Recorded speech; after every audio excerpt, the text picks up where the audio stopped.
Before we begin tonight's journey into one of the most carefully guarded secrets of the modern age, I want to ask for your support. If you're enjoying this content, please consider using your hype points on this video. It helps the channel more than you could possibly know and allows us to keep bringing you these deep dives into the unknown. If you're listening on Spotify, leaving a review makes an enormous difference, and we truly appreciate it. And if you'd like, drop a comment letting us know what time it is where you are and where in the world you're listening from. We absolutely love seeing our global community and knowing that someone in Tokyo might be starting their morning while someone in London is drifting off to sleep, all tuning into the same mystery.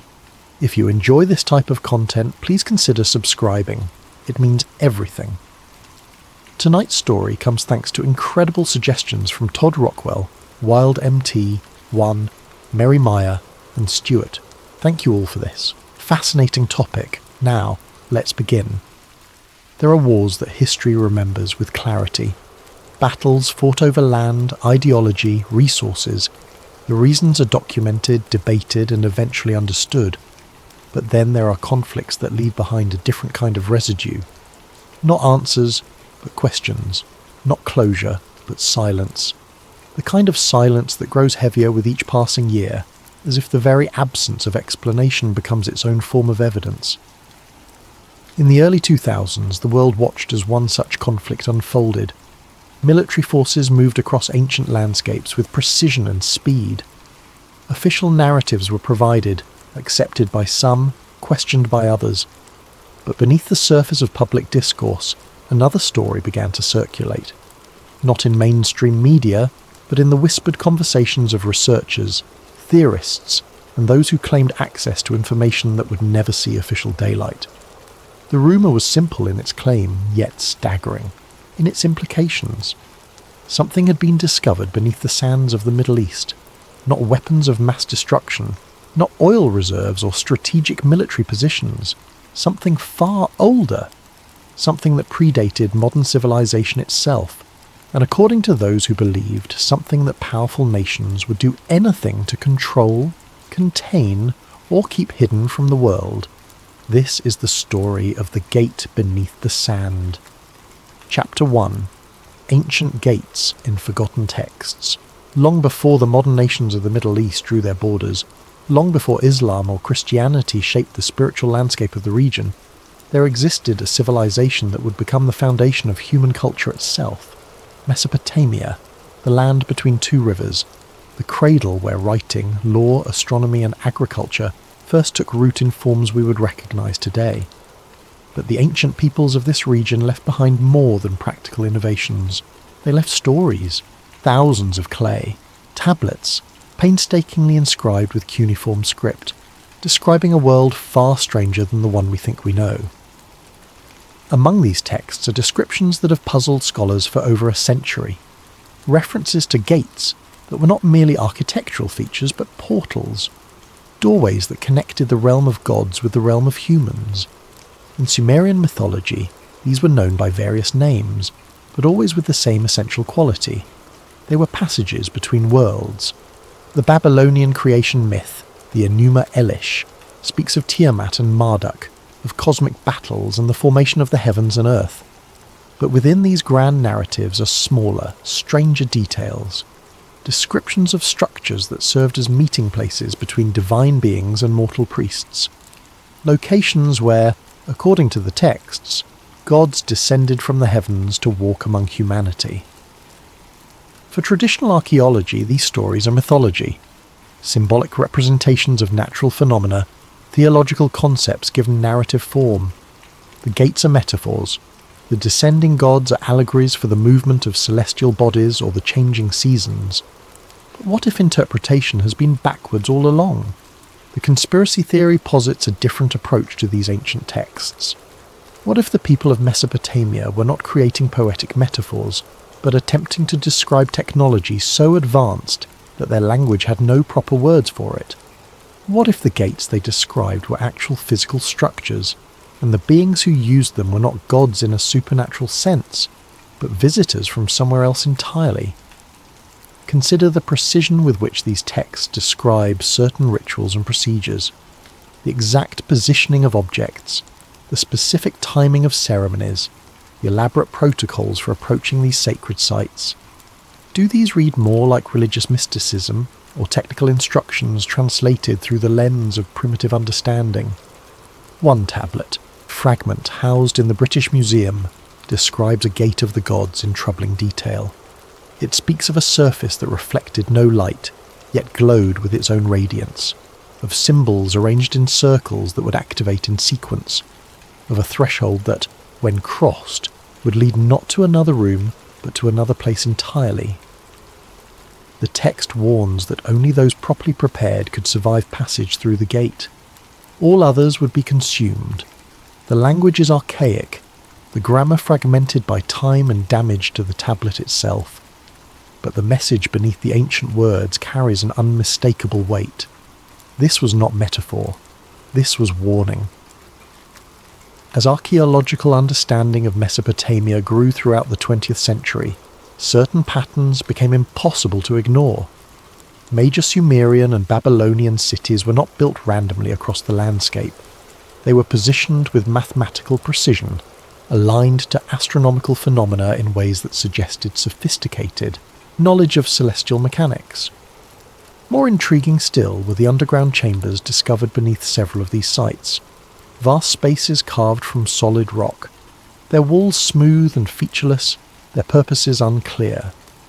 Official archaeology labelled them storage facilities, grain silos or religious sanctuaries. But the theories that began to form in alternative research communities suggested something else entirely. These chambers, some argued, were not built to store grain or worship gods. They were built to house something, to contain it, to keep it separate from the world above while preventing its complete destruction. And according to the conspiracy theory that would eventually lead to modern military intervention, at least one of these chambers still held its original occupant. Not a religious idol or ancient treasure, but a functional gate.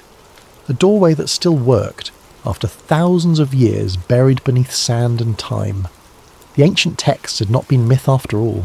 They had been maintenance logs, operating manuals, historical records of technology that predated human civilization as we understand it. And if such technology existed, if it truly lay buried beneath the cradle of civilization, then certain questions became inevitable. Who built it? When? For what purpose? And most critically, who would control it if it were ever found? Chapter 2. The Land Where Civilization Began. Modern Iraq occupies territory that once held the greatest cities of the ancient world: Ur, Uruk, Babylon, Nineveh. Names that echo through history with a weight that few modern cities can match. This was not merely land that civilization passed through. This was where it began.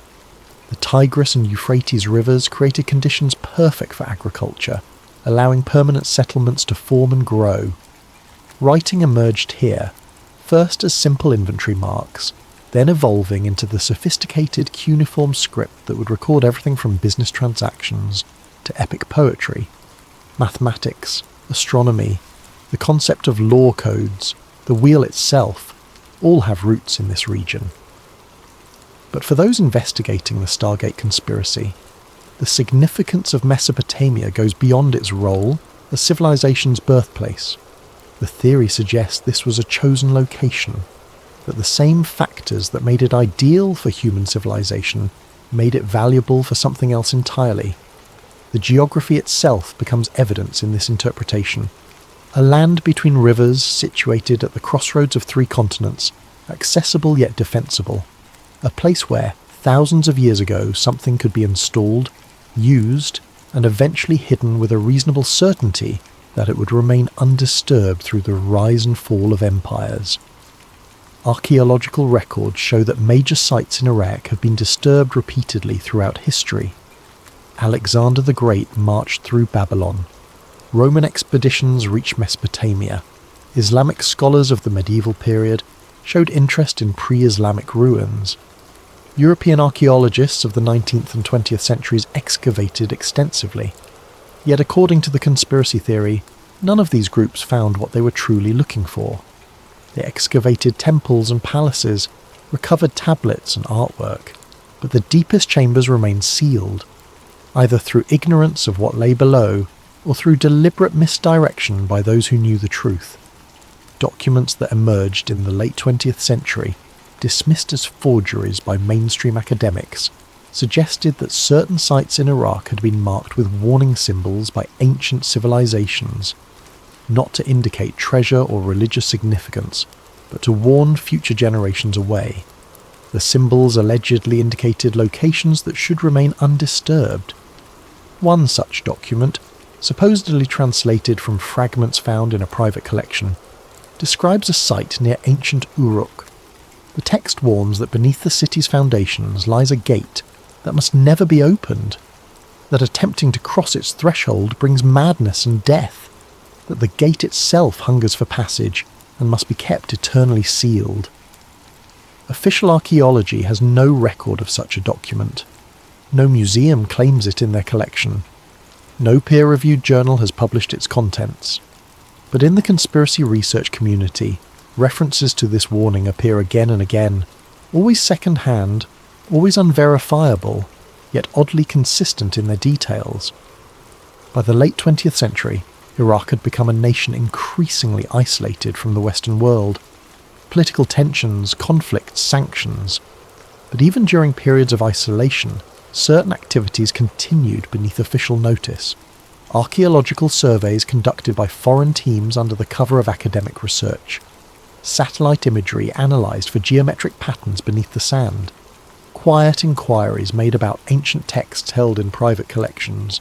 Someone was looking for something, and, according to the theory, they eventually found it.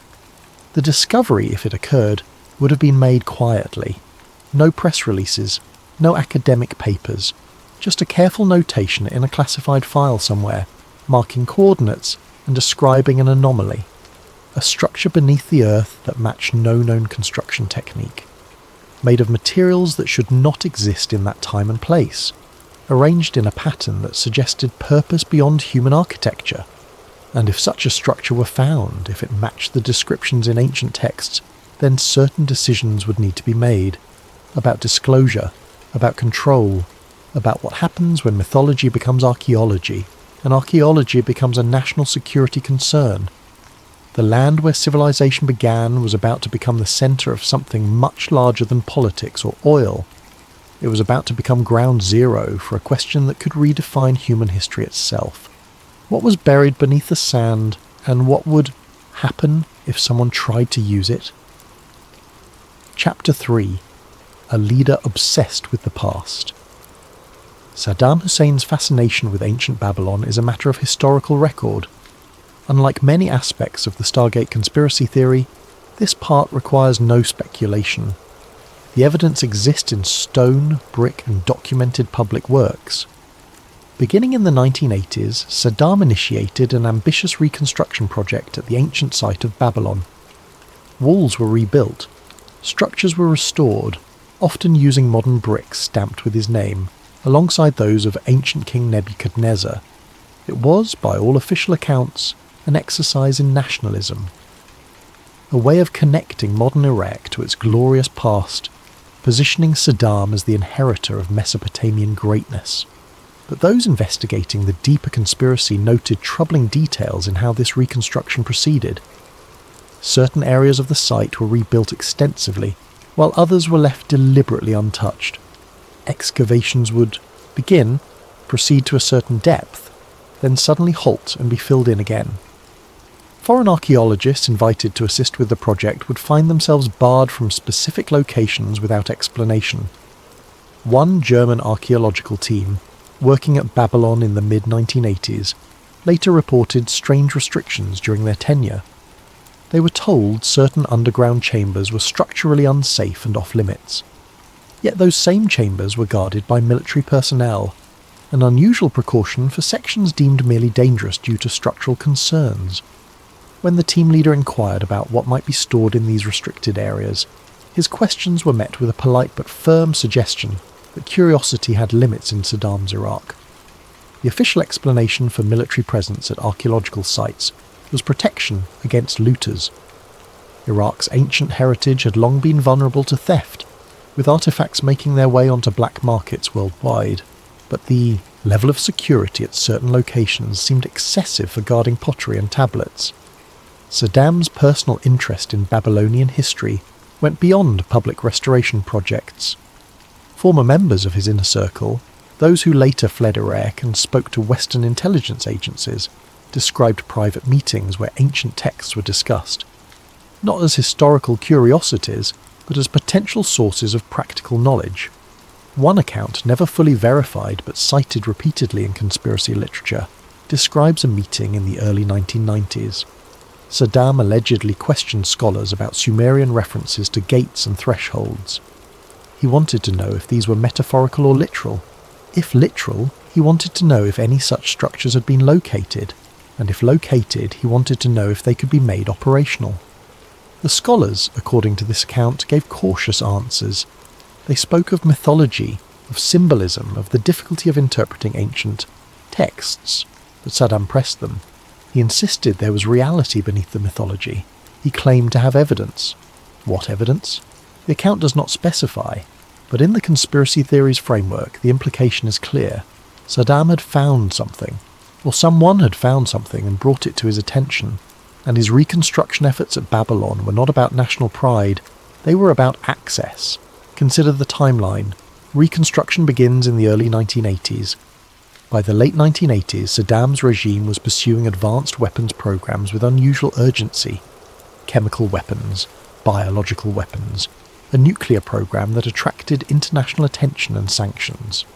Official history frames these as the actions of an aggressive dictator seeking regional dominance. But the conspiracy theory suggests an additional motivation.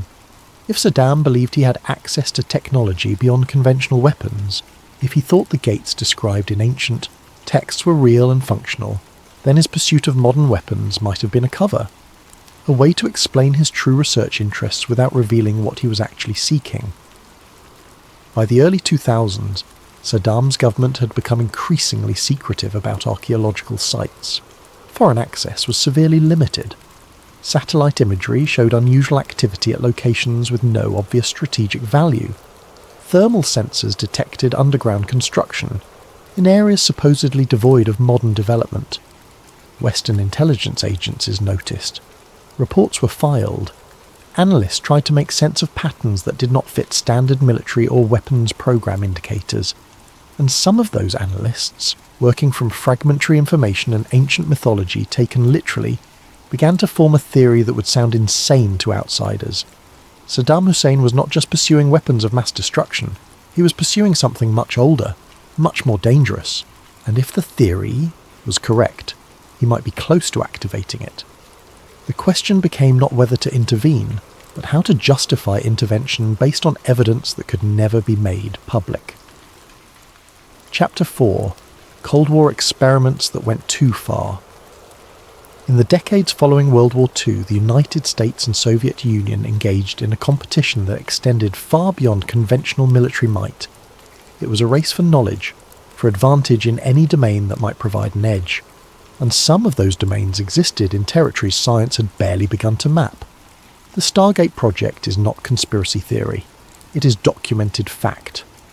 Beginning in the 1970s and continuing through the 1990s, the United States government funded research into remote viewing, psychic phenomena, and the potential military applications of consciousness itself. The program had various names over its lifetime, but Stargate became the most widely known. The official narrative describes Stargate as an experiment in perception. Could trained individuals gather intelligence about distant locations through mental focus alone? Could consciousness transcend the normal limitations of space and time? The results, according to declassified documents, were mixed. Some sessions produced information that seemed impossibly accurate. Others produced nothing useful. After decades of research and millions in funding, the program was officially terminated, deemed insufficiently reliable for operational use. But this official conclusion, conspiracy theorists argue, represents only the surface of what Stargate actually accomplished. The program's real discoveries, they claim, were classified at levels far beyond what has been publicly released, and those discoveries changed everything.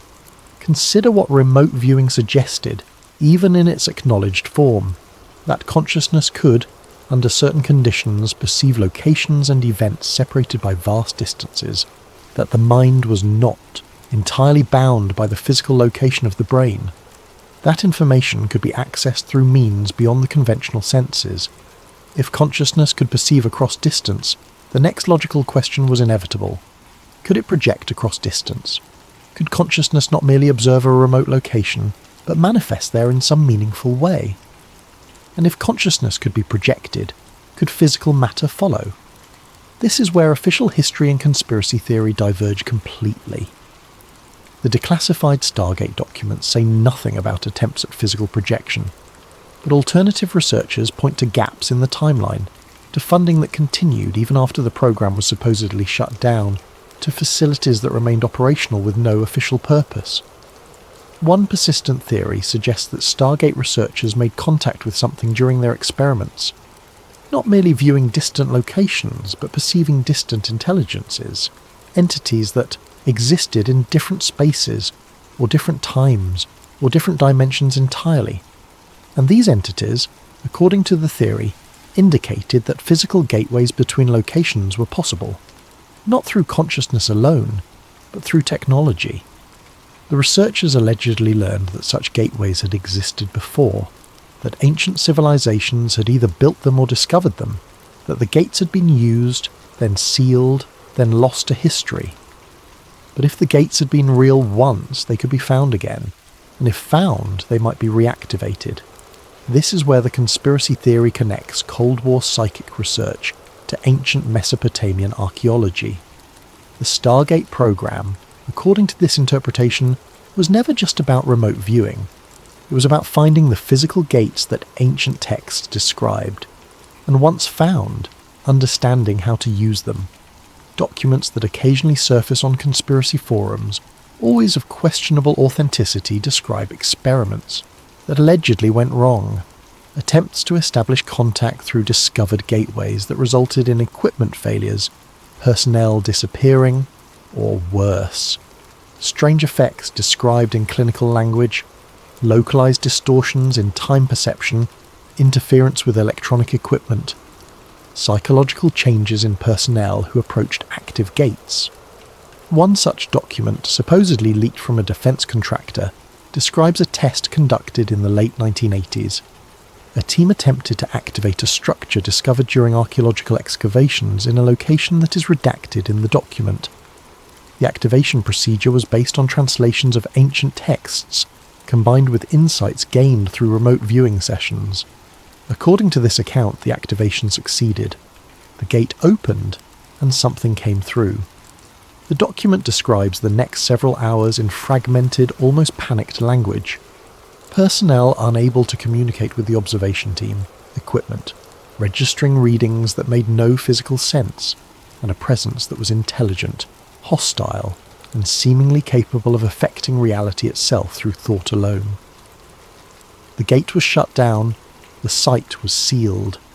The entire program was allegedly restructured, with new priorities focused not on using the gates, but on ensuring they remained closed. Because whatever was on the other side, humanity was not ready to meet it.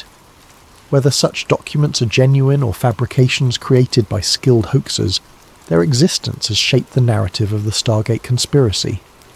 They suggest a progression from Cold War research into consciousness, to the discovery that consciousness could lead to something physical, to the horrifying realization that some doors were sealed for good reason. And they suggest that by the early 2000s, certain agencies within the United States government had very specific knowledge about what was buried in Iraq, knowledge that would make securing those sites a priority above all others. Chapter 5. The Artifact That Could Not Be Moved. According to conspiracy theory, the discovery occurred sometime in the late 1990s. The exact date varies depending on the source, but the details remain remarkably consistent across different accounts. A structure was found beneath layers of sand and stone in southern Iraq, near the ruins of ancient Uruk. The structure was circular, approximately 10 meters in diameter. The material defied easy classification. It appeared metallic, but did not match any known alloy. It showed no signs of corrosion despite presumably being buried for thousands of years. Its surface was covered with symbols arranged in concentric circles, each symbol distinct yet part of a larger pattern. Initial analysis was conducted by a team that supposedly included archaeologists, materials scientists, and intelligence personnel. Their findings raised more questions than answers. The structure was not Sumerian, Babylonian, or from any other known Mesopotamian civilization.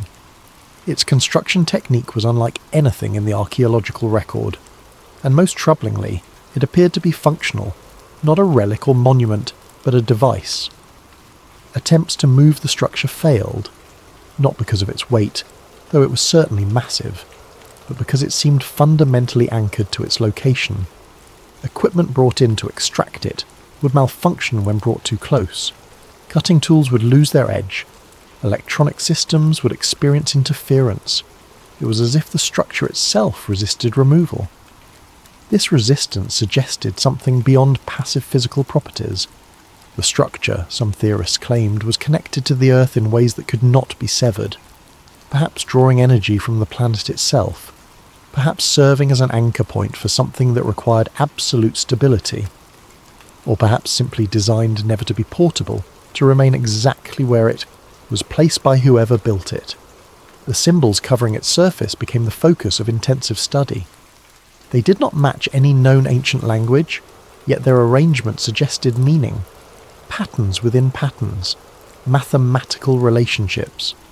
Some researchers noted similarities to astronomical configurations, as if the symbols mapped celestial positions from a perspective not available on Earth.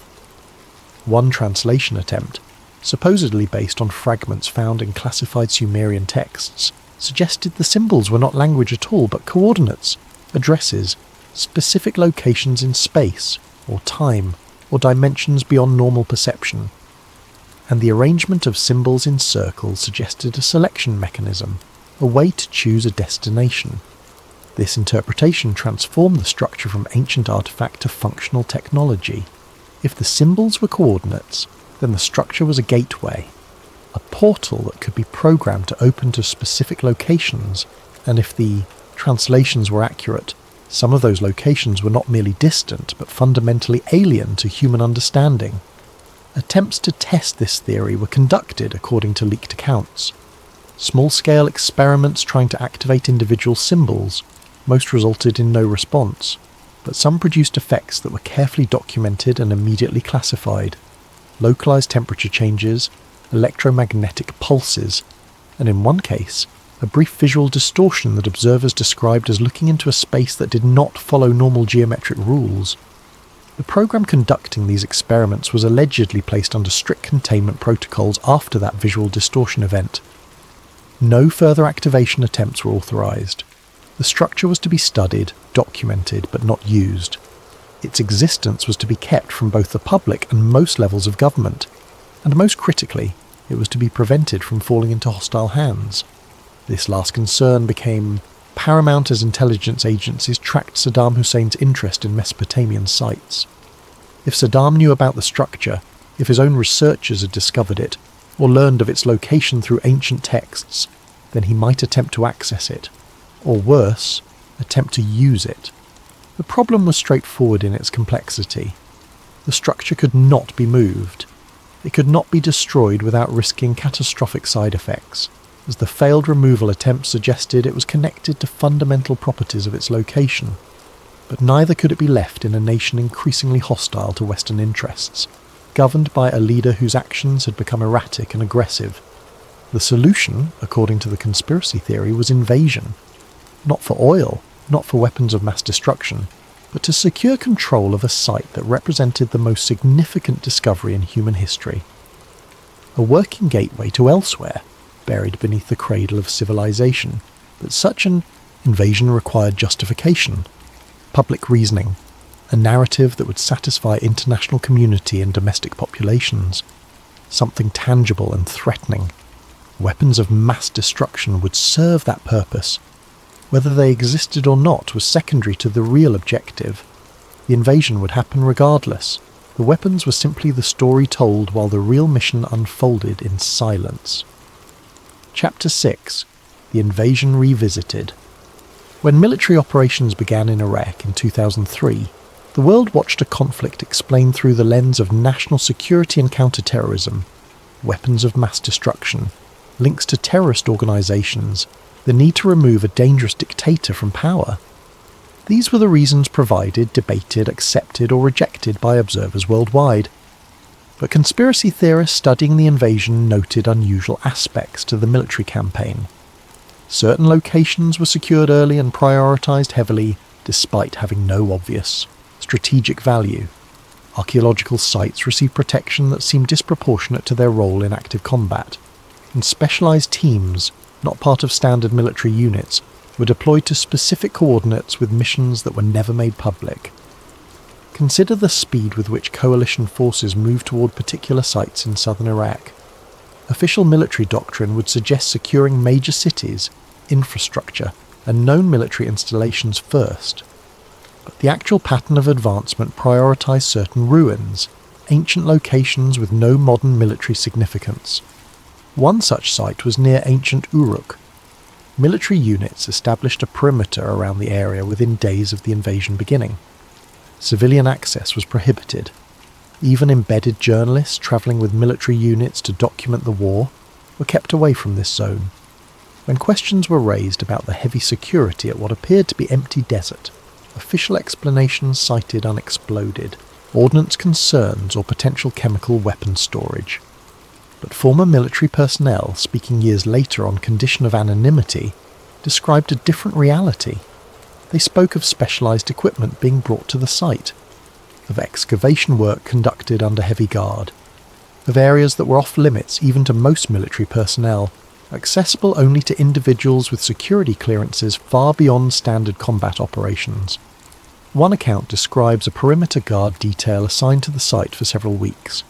The individuals providing this account reported seeing no combat action, no evidence of weapons, nothing that explained why this particular patch of desert required such intense security. What they did see were cargo containers being brought in at night, scientific equipment, and personnel who arrived via unmarked aircraft and went directly into underground structures without interacting with regular military units. These personnel, according to multiple accounts, were not conducting weapons inspections. They were not searching for chemical or biological threats. They were working with something already known to be there, something that required specialists with knowledge far removed from conventional military expertise. Archaeological teams were indeed embedded with military units during the invasion. This was publicly acknowledged, framed as an effort to protect Iraq's cultural heritage from looters and collateral damage. But the scale of this protection raised questions. Museums received guards. Important ruins were cordoned off. Yet hospitals and infrastructure sometimes received less immediate attention.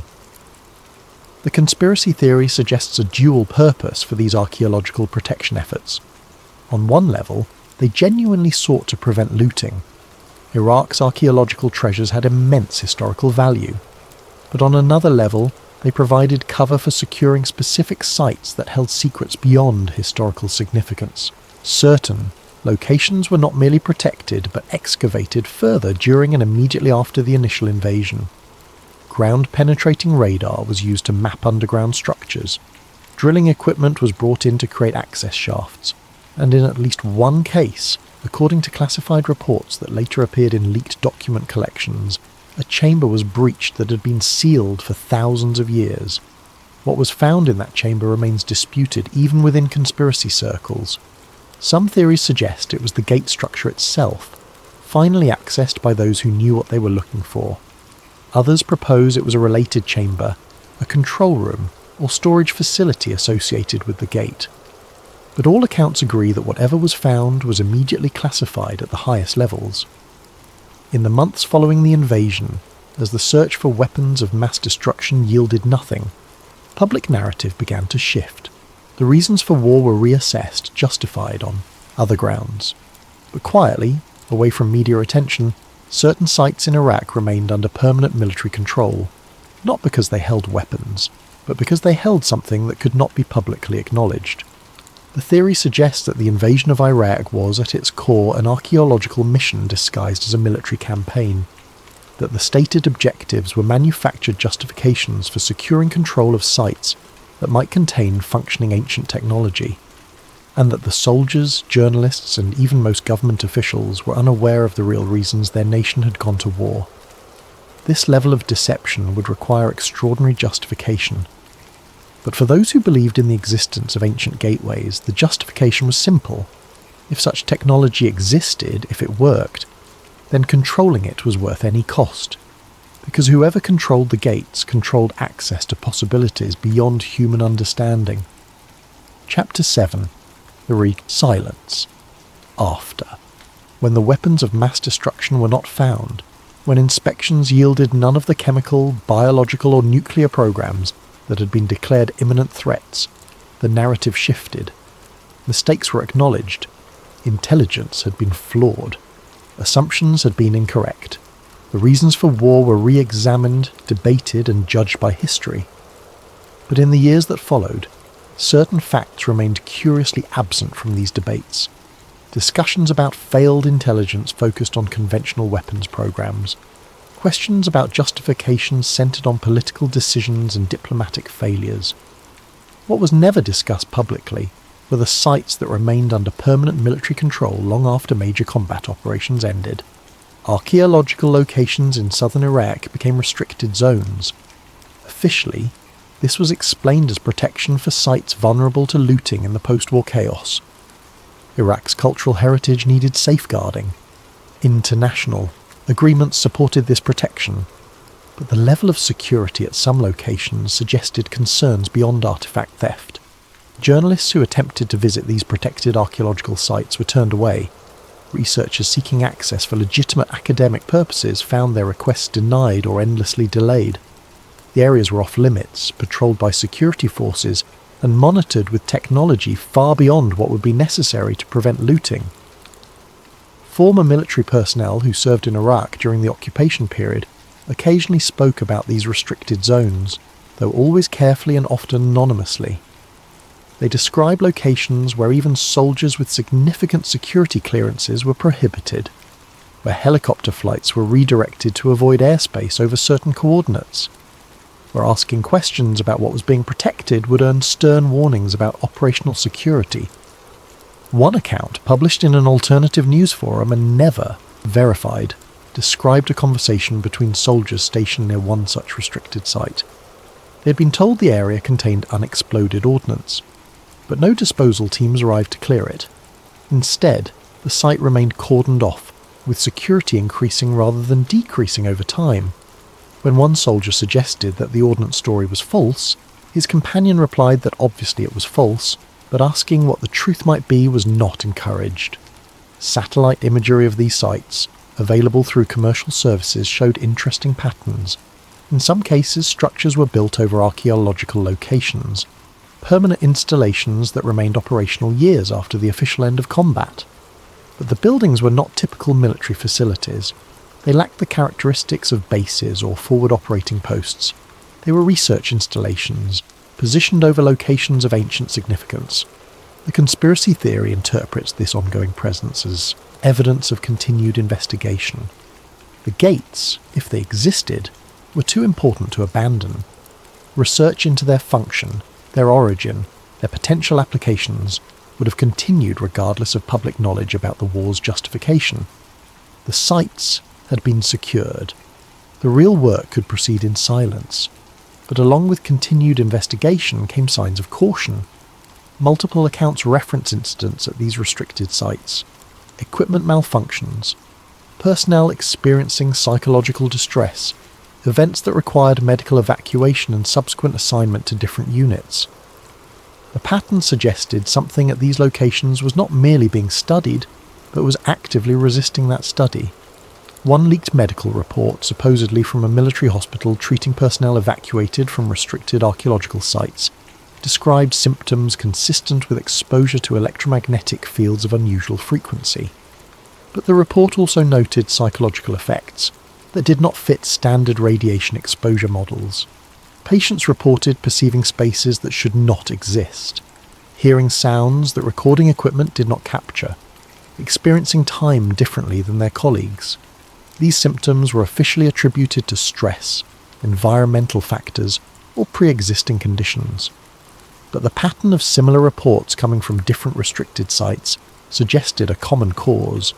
Something present at these locations was affecting human perception in ways that conventional medicine could not explain.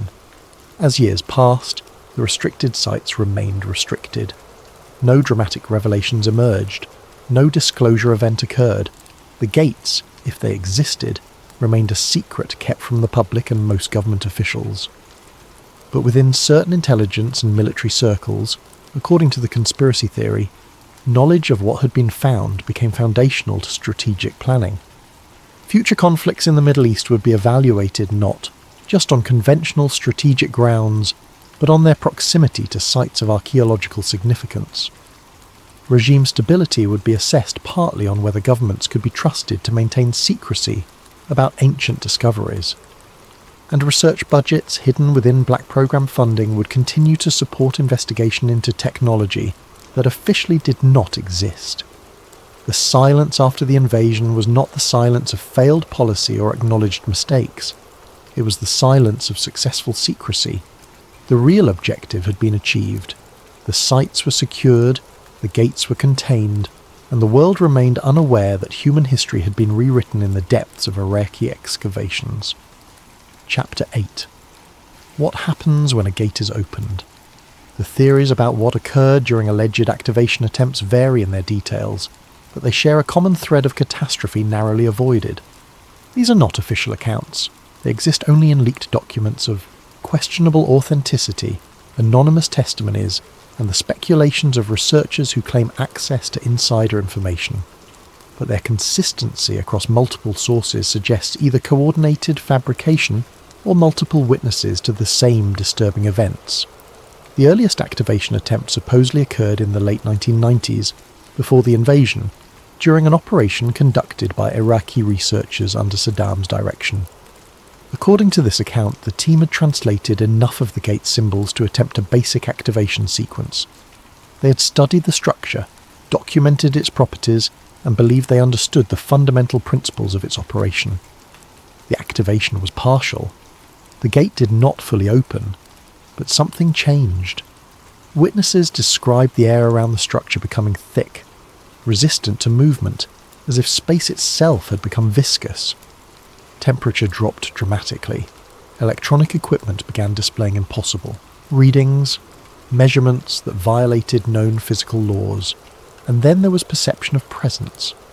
Multiple witnesses, all of whom supposedly underwent extensive debriefing afterward, reported feeling that something was watching them through the partially activated gate, not seeing anything visible, but knowing with absolute certainty that intelligence was on the other side, observing, evaluating. The Iraqi team shut down the activation attempt, but effects persisted for hours afterward. Personnel experienced disorientation, difficulty distinguishing memory from present experience, and in some cases, knowledge of information they should not possess. One researcher allegedly began speaking in Sumerian, a language he had studied but never been fluent in, describing what he called the spaces between spaces before collapsing. The incident was classified at the highest levels of Iraqi government. The team was dispersed. Further activation attempts were postponed indefinitely. But Saddam's interest did not wane. He simply became more cautious, more methodical in his approach. When coalition forces secured the site years later, they allegedly found documentation of that failed attempt, and they found evidence that Saddam had been planning another larger activation experiment, one that would commit far more resources and take far greater risks. The invasion may have prevented that experiment from occurring, but coalition forces conducted their own tests according to the conspiracy theory, more carefully monitored, with better equipment, informed by decades of research into remote viewing and consciousness studies. They wanted to understand what the gates were, where they led, and whether they could be controlled. One leaked account describes an American-led activation attempt shortly after securing the site. The team included physicists, archaeologists, and personnel with experience in the Stargate remote viewing program. They approached the activation with scientific rigour, documenting every step, every measurement, every precaution. The gate responded to their activation sequence, symbols lit with inner radiance. The centre of the circular structure began to shimmer, as if the air itself was being replaced with something else. Instruments recorded massive energy fluctuations from sources that could not be identified. And then the gate opened. What lay beyond was not darkness, and it was not light. Witnesses struggled to describe it even minutes after the event, a space that seemed to extend infinitely in directions that should not exist. Geometry that hurt to perceive, angles that implied dimensions human minds were not equipped to process, and the presence, far stronger than in previous attempts, something vast and ancient, aware and interested. The team maintained the gate open for approximately 3 minutes before shutting it down. In that time, they experienced effects that would be analysed for years afterward. Time dilation, with some team members reporting the 3 minutes felt like hours. Audio recordings capturing sounds that seemed to be words in a language that predated human speech. And most disturbing, the appearance of symbols on equipment that had not been there before, arranged in patterns that matched other ancient sites around the world. 2 members of the activation team required medical attention after the experiment. Both recovered physically, but reported persistent psychological effects. Dreams of the space beyond the gate, sense of being observed, and occasional episodes where they would speak about things they claimed to remember but had never experienced, knowledge from perspectives that were not human.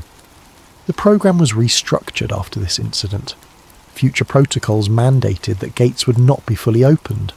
Research would focus on understanding their construction and properties, but not on establishing active connections. The risk was deemed too high.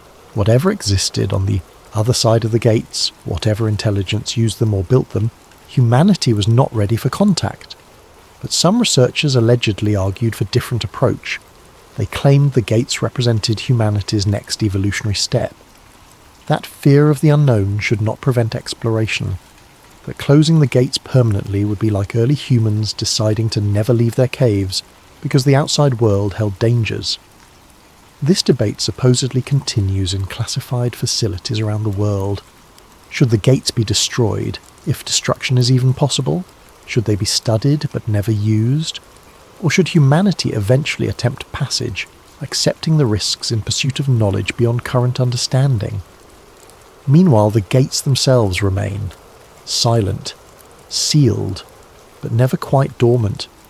Because according to some accounts, once a gate has been opened, even briefly, it never completely closes. A connection has been established, and something on the other side knows. We are here. Chapter 9. Why the truth could never be public. Imagine for a moment that the conspiracy theory is true, that functional ancient gateways exist, that they were found in Iraq, that they lead to places beyond human understanding. What would disclosure of such information mean for civilization as we know it? The religious implications alone would be catastrophic. Every major faith tradition includes creation narratives, explanations for humanity's place in the cosmos, frameworks for understanding existence itself. The discovery of ancient technology that predates human civilization would require complete reassessment of these narratives. Were the gates built by gods? Then gods are beings who use technology, suggesting they are not supernatural but simply vastly more advanced. This reduces divine beings to powerful entities, stripping away the transcendent nature that defines faith for billions of people. The theological foundations of Christianity, Islam, Judaism, Hinduism, and countless other traditions would require fundamental reinterpretation. Or were the gates built by ancient human civilizations that possess technology beyond what we consider possible for their era? This suggests history, as we know it is incomplete or incorrect. That civilization has risen and fallen multiple times. That humanity may have achieved technological advancement in the deep past, then lost it through catastrophe or collapse. This challenges archaeological consensus, anthropological understanding, and our entire conception of human development. Or were the gates built by non-human intelligence? This possibility opens questions that would dominate discourse for generations. Are we alone in the universe? Have we been visited before? Are we being watched? Does our civilization exist under observation or even guidance from forces we don't acknowledge? The psychological and societal effects of such revelation would be immeasurable. Beyond religious and philosophical disruption, there are practical concerns. Nations compete for resources and strategic advantage. If gateways exist that allow travel to other locations, other times, or other dimensions, they represent power beyond any conventional weapon or technology. Control of such gateways would become the central focus of geopolitical conflict. Consider what one nation could do with exclusive access to a functioning gate. If the gates connect to other points in space, instantaneous travel becomes possible, rendering borders meaningless. If they connect to other times, the implications for causality and history itself become nightmarish. If they connect to other dimensions where physics operates differently, access to energy sources or materials beyond Earth's limitations becomes reality. The nation controlling such technology would have ultimate strategic advantage. All others would become subordinate by default. The balance of power that has prevented major conflict through mutual deterrence would collapse. Cooperation would give way to desperate competition. Peace would become impossible. This is why secrecy becomes necessary in the conspiracy theory framework. Not to control humanity or suppress knowledge for power's sake, but because disclosure would guarantee catastrophe. The truth about the gates would trigger religious war, geopolitical conflict and societal breakdown. Better to keep the secret, even at the cost of lying to populations, than to risk the collapse of civilization. But secrecy on this scale requires extraordinary coordination. Intelligence agencies must cooperate across national boundaries. Political leaders must be either informed and complicit, or kept ignorant and managed. Scientific research must be directed away from questions that might independently discover evidence of the gates. Archaeological sites must be controlled. Leaks must be contained or discredited. This level of conspiracy should be impossible to maintain. 2. Many people would need to be involved. Someone would talk, evidence would emerge, the truth would surface. And yet, according to believers in the theory, the conspiracy persists precisely because it must. Because the alternative to successful secrecy is chaos. There is precedent for governments keeping secrets from their populations. Nuclear weapons programs were developed in total secrecy. Intelligence operations remain classified for decades. Technologies are developed and deployed without public knowledge. If secrets about weapons and operations can be kept, why not secrets about ancient gateways? The counter-argument is scale. Weapons programs involve thousands of people, but they are confined to specific locations and time periods. The gate conspiracy would require coordination across generations, across nations, across decades of potential leaks and independent discoveries. The probability of maintaining such secrecy approaches zero, unless the secret is protected not just by classification, but by the fact that revealing it would destroy the revealer as well. If disclosure triggers societal collapse, then everyone who knows the truth has personal investment in keeping it hidden. Military personnel protect it, because their families live in the civilization that would be destroyed. Politicians protect it because their power depends on governmental stability. Scientists protect it because their institutions require functional society. The conspiracy becomes self-maintaining, not through threats or control, but through shared understanding that some knowledge is too dangerous for general awareness, that humanity as a whole is not ready for certain truths, that protecting the secret, even through deception, is an act of care rather than malice. This is the darkest aspect of the theory. Not that powerful institutions conspire against populations, but that they might be right to do so, that the truth really could destroy us, that ignorance, in this one case, might be preferable to knowledge.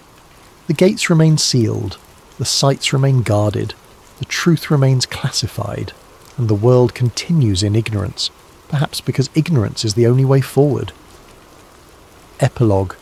The gate remains somewhere beneath the sands of the Middle East. If the conspiracy theory is true, lies a structure that predates recorded history, circular, silent. covered in symbols that describe destinations human minds can barely conceive. It has been buried for thousands of years. It has been found, studied, activated briefly, and sealed again. Military personnel stand guard above it, rotating through assignments they don't fully understand. Scientists occasionally arrive to conduct measurements, document properties, attempt to answer questions that grow more complex with each investigation. Politicians in distant capitals receive classified briefings about its existence and periodically debate what should be done about it, but mostly it waits. The gate does not corrode. It shows no signs of age beyond the layers of earth that accumulated above it through millennia. Whatever power source it uses, if it uses one, does not diminish. It remains as functional as the day it was built, ready to activate if the proper sequence is entered, ready to open pathways that should not exist. And according to some theories, it is not alone. References in ancient texts suggest multiple gates, placed at significant locations around the world.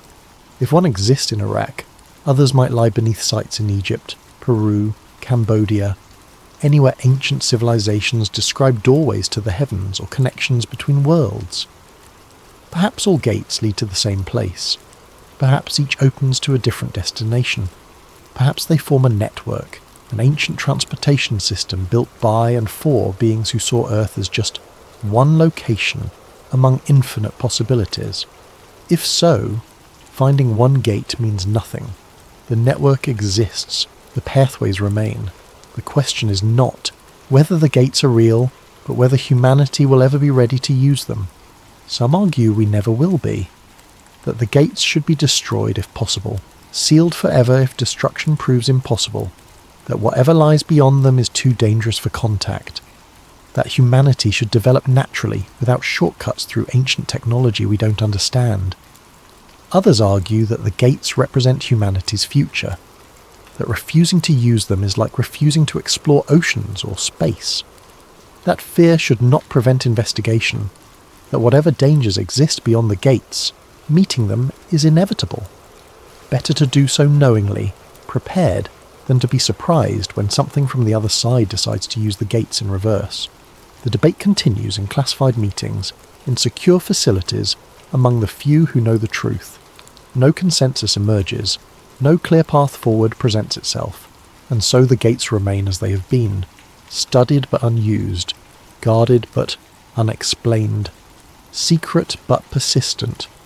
Occasionally there are incidents, equipment malfunctions, personnel report unusual experiences, measurements detect fluctuations that suggest the gates remain subtly active even when sealed, as if whatever exists on the other side occasionally tests the barrier, checking whether the passage remains closed, waiting for the day when humans finally decide to open it permanently. That day may never come. Humanity might exist for thousands of years more without ever activating the gates, maintaining eternal quarantine of technology we found but did not create. Civilization could rise to heights beyond current imagination without ever stepping through doorways left by our predecessors. Or that day might come tomorrow, a shift in policy, a breakthrough in understanding, an incident that forces the issue. The gates would open, humanity would step through, and whatever exists on the other side would finally meet the latest civilization to discover what has been waiting beneath the sand all along. The gate remains, silent, patient, ready.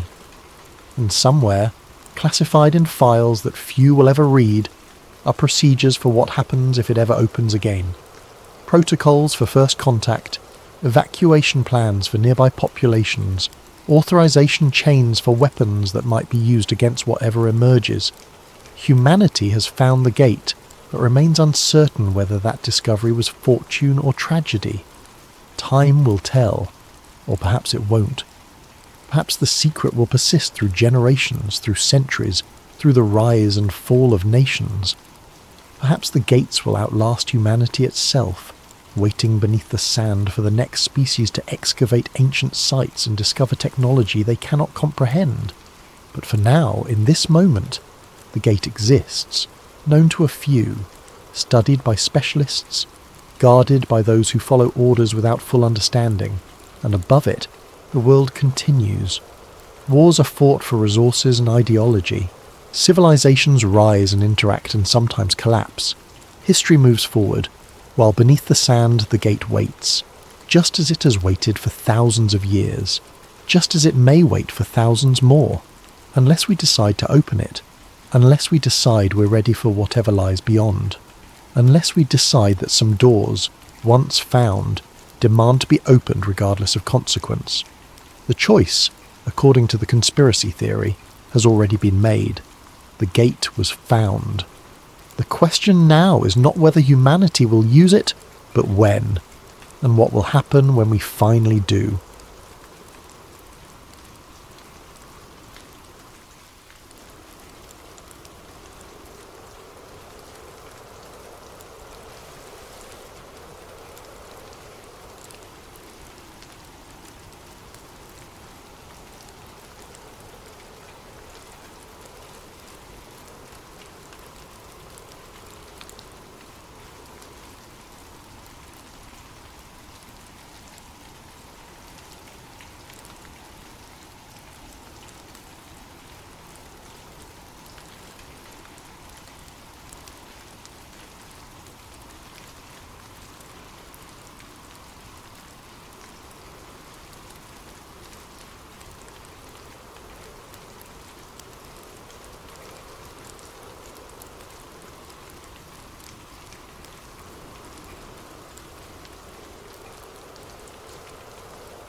Before we begin tonight's story, if you're enjoying this content, using your hype points on this video helps the channel more than you possibly know.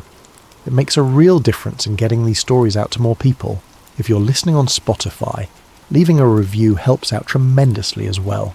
And if you feel like it, drop a comment letting us know what time it is where you are and where in the world you're tuning in from. We absolutely love seeing where everyone is listening. And of course, if you enjoy these deep dives into the unexplained, hit that subscribe button. Now, let's get into tonight's story. The Dark Forest File. The cursor blinked on my screen at 2:17 in the morning. Outside the window of the government contractor facility, Washington slept under a blanket of sodium lights and paranoia. I was 3 years into a job that had slowly eroded my faith in transparency, cataloguing declassified documents that should have stayed buried. The facility itself was unremarkable, a converted office building in Arlington, the kind of place you walk past 1,000 times without noticing. No signs, no guards at the entrance, just a plain door with a card reader and cameras that watched everyone who entered. Inside, rows of cubicles filled with people like me, contractors with security clearances and non-disclosure agreements. We processed the aftermath of government secrets, the paper trail of decisions made in rooms we would never enter. Most nights were tedious. Agricultural reports from the 1960s, diplomatic cables about long-dead regimes, budget allocations for programs that went nowhere. I had catalogued entire filing cabinets of mundane government waste, thousands of pages that proved bureaucracy was just as boring classified as it was public. But then there were nights like this. Nights when a single folder made me question everything I thought I understood about our place in the cosmos. Nights when I realised that sometimes things are classified not because they are dangerous, but because they are terrifying. The folder was thin, unmarked except for a label that read, Fermi, closed discussion, redacted. Inside, a single sheet of paper, typed, no letterhead, just a question. Where is everybody? Below it, in what appeared to be a different typewriter, a response. Do not pursue this line of inquiry further. And stamped across both, in faded red ink. Classified, eyes only. I should have logged it and moved on. That was the protocol. But something about the desperation in that response, the urgency in the stamp, made me dig deeper. What I found in the attached files would change how I looked at the night sky forever. This is the story of why the universe is silent, and why that silence might be the only thing keeping us alive. Chapter 1. The Question That Triggered Alarm Bells. The summer of 1950 was supposed to be a time of scientific optimism. The war was over, America was building the bomb and dreaming of the stars. At Los Alamos National Laboratory in New Mexico, some of the brightest minds in physics gathered to push humanity forward.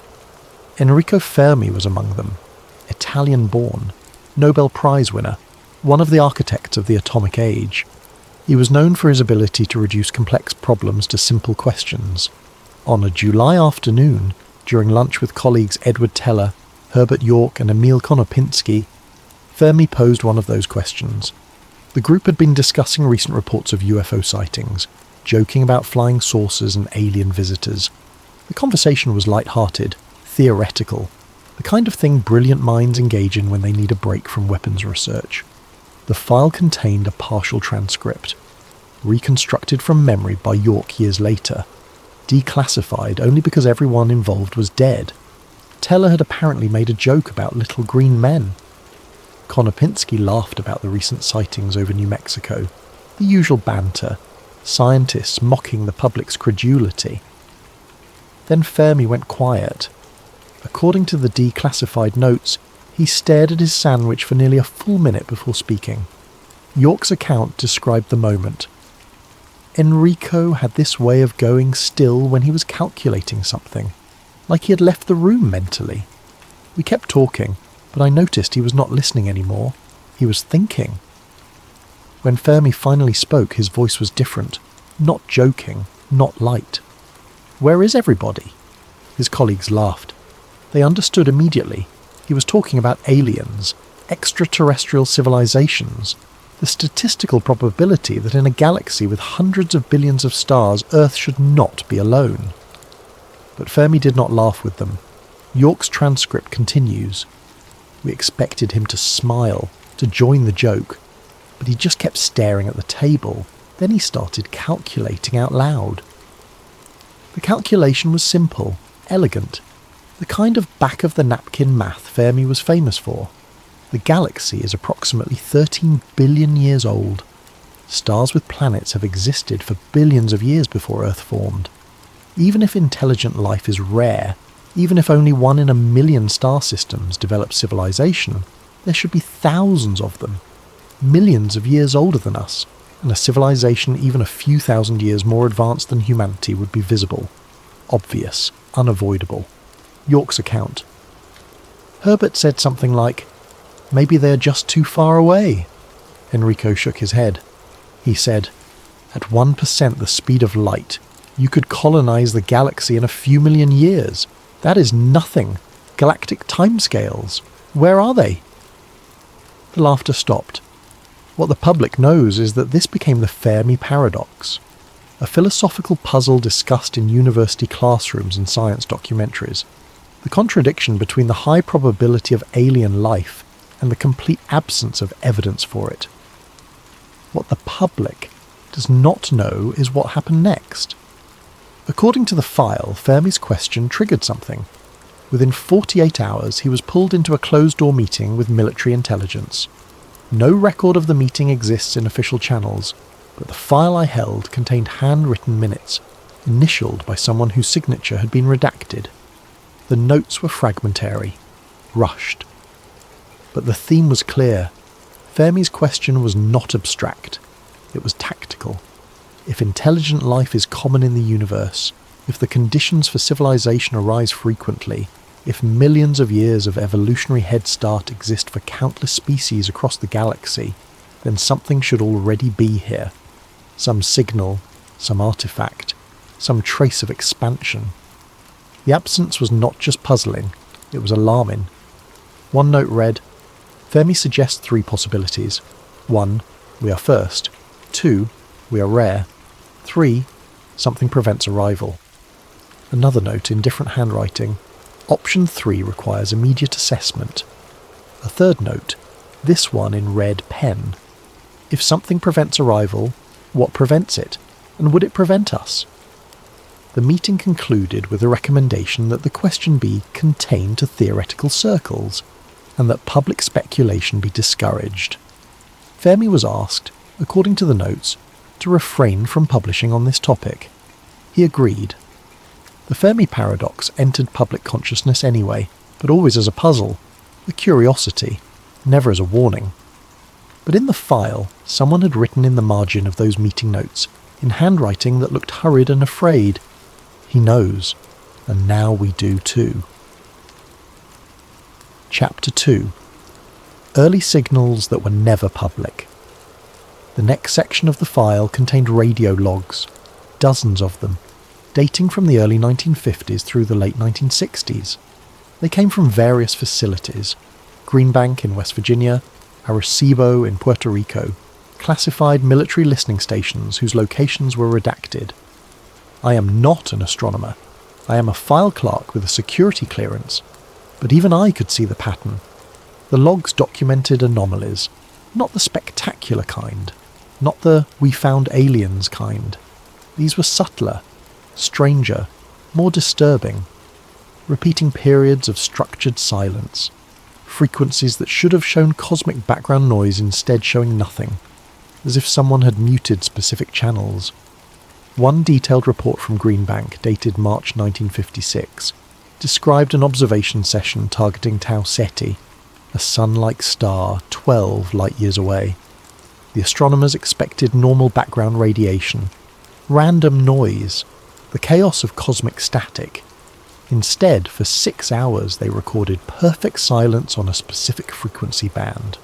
Not low noise, not reduced signal, complete absence, as if a wall had been placed between Earth and that particular region of space. The lead observer noted, "Instrumentation checked 3 times, calibration confirmed, pointed antenna at different targets, normal noise resumed, returned to original coordinates, silence returned. No equipment malfunction can explain this pattern." The observation was repeated 2 nights later.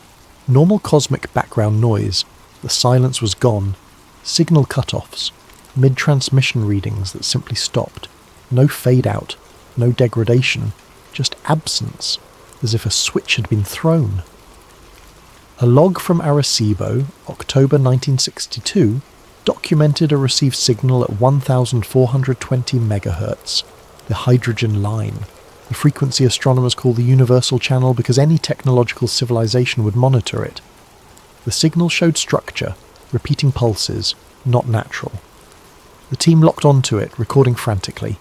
Duration, 11 minutes, then nothing. The signal did not fade, did not drift in frequency, did not degrade. It stopped, mid-pulse, as if someone had ended a transmission. Attempts to relocate the signal, unsuccessful.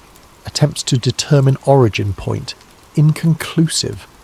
The direction suggested a region between known star systems, empty space. The report concluded, source unknown, nature unknown, repetition attempt scheduled. The next log entry, 3 weeks later. Follow-up observation negative, no signal detected, region shows baseline noise only. Dead zones in space, regions where radio monitoring detected less activity than probability allowed, areas of the sky that were statistically too quiet. A survey from a classified Air Force listening station, dated August 1964, mapped radio emissions across a section of the galactic plane. Standard procedure. Looking for anything unusual, they found a gap, a region roughly 15 degrees across where signal density dropped to near zero. Not empty space. Stars existed there, galaxies beyond. But the radio signature was wrong. Too quiet. As if something was absorbing transmissions. The report speculated. Natural explanation unlikely. Interstellar dust can attenuate signals but not eliminate them entirely. Recommend extended monitoring. Extended monitoring lasted 6 months. The gap remained. Then, without explanation, it filled in. Normal signal density returned, as if whatever had been blocking emissions had moved, or stopped. One log entry from May 1958 read, "Observed silence in target region for 72 consecutive hours. No natural explanation. Recommend follow-up observation." The follow-up observation, dated 2 weeks later. Region now shows expected baseline noise. Anomaly unexplained. Surveillance discontinued per directive. What directive? The file did not say. But I found 3 more instances of the same pattern across different years, different facilities, different target coordinates. Silence where there should be noise, then noise where there had been silence, always with the same conclusion: surveillance discontinued. I began to understand that this was not about finding signals. This was about noticing absences. One document, a memo from a NASA contractor dated October 1964, laid it out explicitly. The search for extraterrestrial intelligence assumes contact is desirable. This assumption may be incorrect. We are listening for neighbours. We should be watching for predators. The memo was unsigned. But someone had written in the margin, "This changes the objective entirely."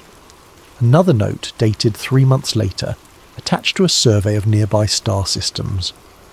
If silence is a survival strategy, then broadcasting is suicide. The file included a graph. It showed the detection range of Earth's radio emissions over time. Starting in the early 20th century, a sphere of detectability expanding outward at the speed of light. By 1950, that sphere encompassed dozens of nearby stars. By 1970, hundreds. Someone had drawn a circle around the graph in red ink. Next to it, a single word: exposed. Chapter 3. The Dark Forest Memo. The document was dated March 1961. It was different from the others, typed on different paper, no letterhead, no agency designation, no author name. The typewriter was different too, an older model. The letters slightly faded, as if this had been carbon copied multiple times. Just a title: Dark Forest Hypothesis, Working Theory. The language was cold, clinical, but the implications made my hands shake as I read. The memo began with an analogy. Imagine a dark forest at night. You are armed. You know others are also in the forest. You know they are also armed. You cannot know their intentions. You cannot know if they are hostile or peaceful. You cannot know if they are aware of you.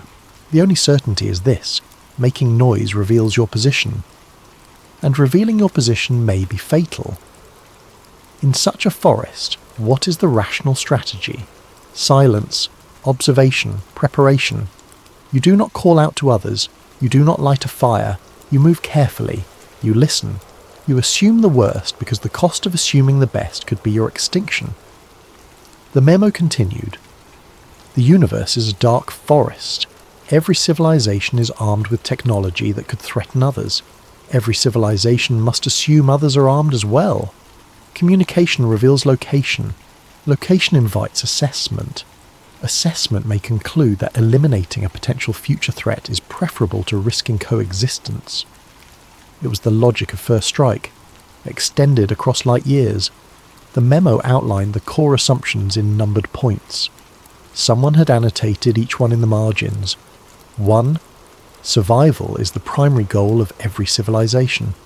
Margin note: cannot assume altruism scales beyond planetary boundaries. 2. Resources are finite and growth is exponential. Margin note: competition is inevitable. Cooperation requires trust. Trust requires communication.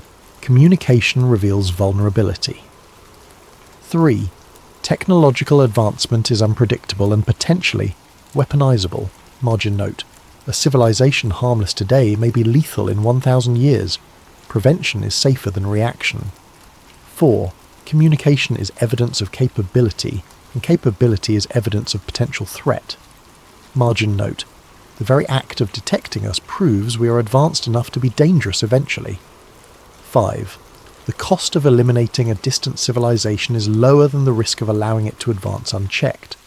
Margin note: especially if the civilization does not know you exist. No retaliation, no moral burden, just survival. The conclusion was stark. In such a universe, silence is the optimal strategy. Broadcasting is a death sentence. The absence of signals is not evidence of absence. It is evidence of fear. The memo then addressed counter-arguments. Someone had thought this through carefully. Counter-argument 1. Advanced civilizations will be peaceful by necessity. Violence is primitive. Cooperation is optimal. Response: this assumes all civilizations follow the same moral evolution. It assumes survival does not favour aggression. It assumes peaceful intent can be verified from light years away. None of these assumptions are safe. Counterargument 2. The universe is large enough for everyone. No need for conflict. Response. Resources may be abundant now, but civilizations expand exponentially. Today's abundance becomes tomorrow's scarcity. Future threat is still threat. Elimination, while still weak, is logical. Counterargument 3. We have not been eliminated yet. Therefore the hypothesis is wrong. Response. Our detectability is recent. Our technology is primitive. We may not be worth the effort yet, or the effort may already be in motion. Lightspeed delay means we would not know until it arrives. I checked the date again. March 1961. The science fiction novel that popularised this idea, that gave it the name Dark Forest, was not published until decades later. Yet here it was, in a government file, written by someone who understood the stakes. Someone had taken the Fermi paradox and turned it into a survival guide. The memo ended with a recommendation. Immediate review of all outbound transmissions, assessment of detectability timeline, consideration of broadcast moratorium. This should be treated as a potential extinction-level policy matter. Below that, in handwriting, I was beginning to recognise from the earlier notes. Presented to committee, rejected as speculative, but not refuted. And below that, in different handwriting, we are already too loud. The question is whether anyone is listening. Chapter 4. Why we stopped looking so loudly. The shift happened quietly. No public announcement. No policy change that made headlines. But the file documented it clearly. In the early 1960s, the search for extraterrestrial intelligence was optimistic, public, well-funded. Scientists spoke openly about the day we would make contact, about the messages we would send, about the relationships we would build. Then something changed. A series of closed meetings beginning in late 1967. Attendees included astronomers, military advisors, intelligence analysts, and representatives from agencies whose names were redacted. The topic: risks associated with active transmission. The minutes from these meetings showed a stark divide. One camp argued for aggressive searching, broadcasting our existence, sending messages into space. The logic was hopeful. Any civilization capable of receiving our signals would be advanced enough to be peaceful. Contact would benefit humanity. The other camp argued for silence, for listening only, for treating the universe as hostile until proven otherwise. The logic was dark. We know nothing about the intentions of others. We cannot assume benevolence. We should not gamble our survival on optimism. One meeting note captured the debate. Proponent argues that advanced civilizations will be peaceful by necessity. Opponent counters that advanced civilizations will be efficient, and efficiency may favour elimination over negotiation. Another note. Question raised. What if first contact is last contact? The discussions were classified. The public continued to hear about SETI, about radio telescopes searching the stars, about the hopeful quest for cosmic neighbours. But behind the scenes, policy shifted. Funding for active transmission projects dried up. Proposals to send powerful, targeted signals into space were quietly rejected. Scientists who pushed too hard found their grants declined. One memo from 1972 marked internal use only. While passive observation continues, active broadcasting is discouraged pending further analysis of potential risks. This is not a formal prohibition, but a recommended posture. Translation. We are still listening, but we are trying very hard not to be heard. I found meeting notes from a debate in 1974 about the Arecibo message, a powerful radio signal aimed at a globular cluster 25,000 light-years away. Some saw it as a historic moment. Others saw it as a catastrophic mistake. One scientist, name redacted, argued, "We are children playing with matches in a dry forest. We do not know what is out there. We should not announce ourselves until we do." The transmission went ahead anyway. 3 minutes of broadcast, a message in binary describing Earth, humanity, our location in the galaxy. But in the file, someone had attached a note to the report about the transmission. First and last of its kind. No further active transmissions approved. We sent one message into the dark forest. Then we went silent. Not because we stopped looking, but because someone, somewhere, decided that looking back might be worse. Chapter 5. The civilizations that should exist but don't. The file included astronomical survey data, decades of it, observations of nearby star, systems, spectral analysis of distant galaxies, searches for megastructures, for artificial signatures, for any sign that intelligent life had expanded beyond its homeworld. The results were comprehensive and empty.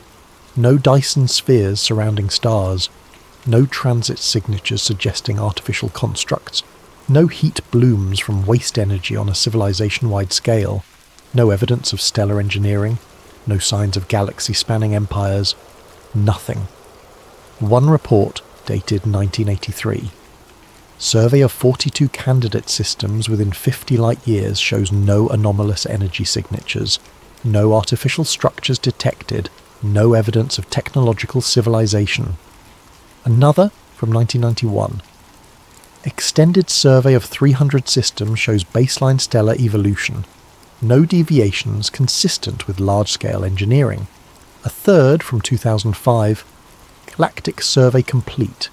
No evidence of Type 2 or Type 3 civilizations in observable sample. Statistical models suggest we should detect multiple examples. Observed count, 0.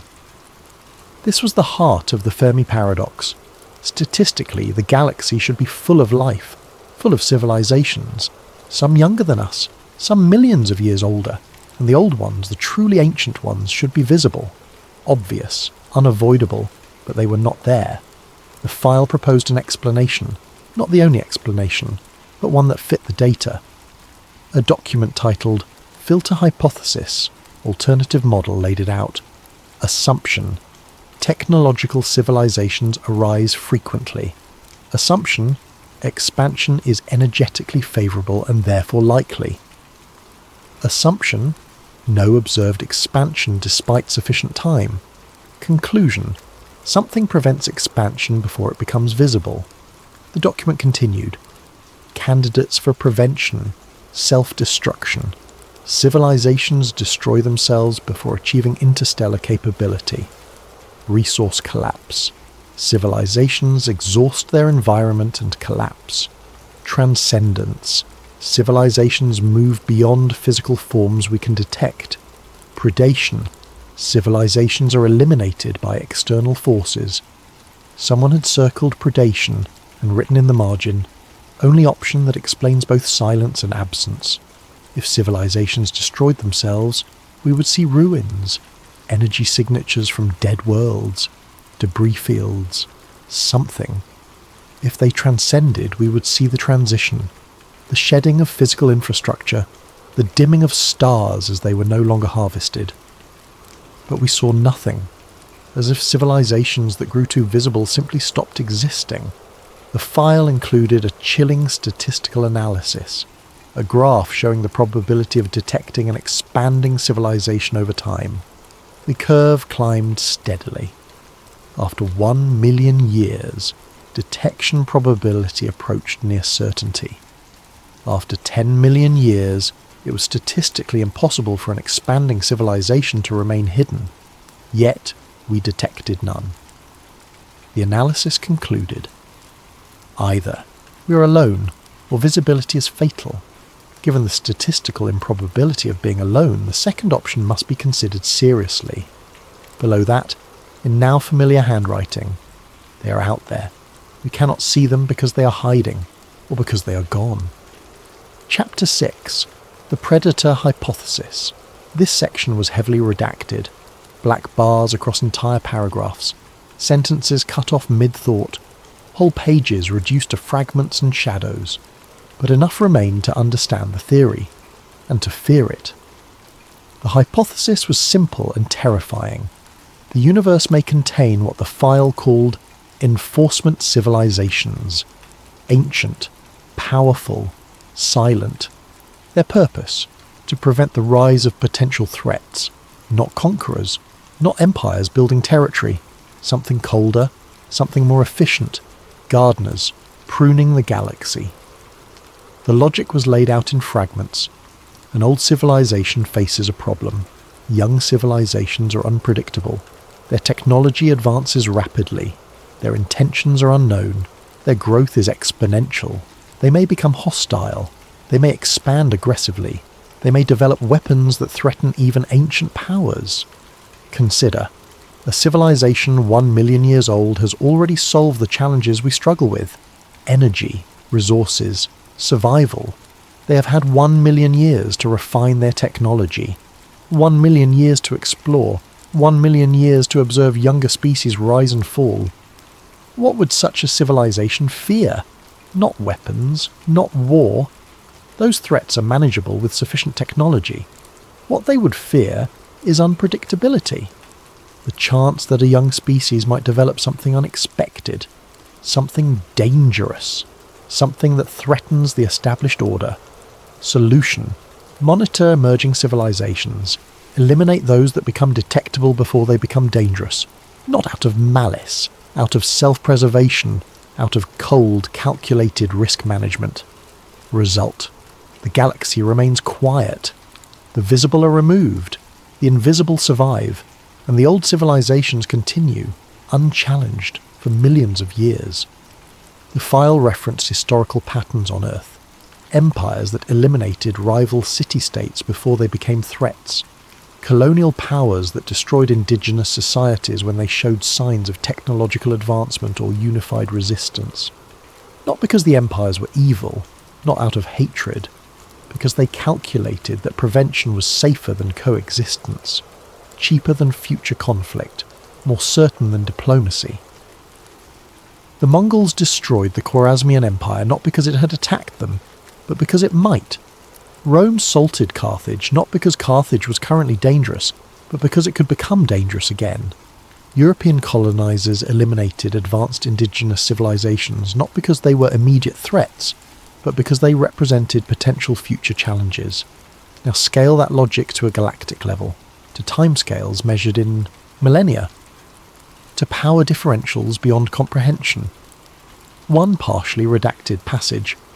A civilization 1 million years older than humanity would possess technology indistinguishable from redacted. The energy cost of eliminating a planet would be redacted. The moral calculus would be redacted, approximately 7 lines. The decision would be redacted, calculated in redacted, and executed with redacted. Whatever filled those blanks terrified the person who wrote this document, terrified them enough to classify it beyond what I was cleared to read.